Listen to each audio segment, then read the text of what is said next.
Ang usa sa requirements aron makaabotan ng langit gisaad sa atong Ginoo mao kanang magpasaylo ta igsuon. Mao nang karon kung duna patay wala gitinggan, duna patay hinawain sa atong dughan, duna patay kahiubos, papasa ka na kung gusto ka musakag langit. Andama kanunay ang imong kasing-kasing igsoon ko diyan ni Kristo kay wa ta kabalo kanos amo balik ang Ginoo. Wa ta kabalo kung ugma puhon makamata pa bata. Kay ngano nakakita ka atong aksidente nga nahitabo sa India nga diin nabuto ang eroplano. Didto nako nakatunan nga diin ay pwede buhi ta karon, pwede ugma dili. Wa ta kabalo kanos atakwaan sa atong kinabuhi ug wa ta kabalo kanos amo balik ang atong Ginoo. Mao nang karon ngandam ta sa atong kagalingon. Maghinulsulta sa atong mga sala.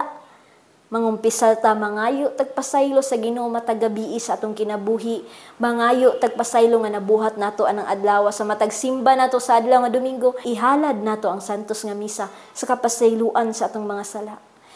Magbinuotan ta, dili ta magdumot kay aron madala ta ngadto sa kaharian sa Dios. E kung dili ta magpasaylo, dili pud ta pasayloon sa Ginoo.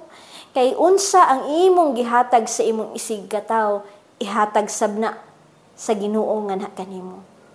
Kung nagpasaylo ka, hatagan kag kapasayloan sa Dios. Apan kung may pagdumot ka, malaglag gid ta ngadto sa kalayo sa impierno. Mungwag tanga ang pagdumot aron makaabot ta sa langit nga gisaad sa Dios.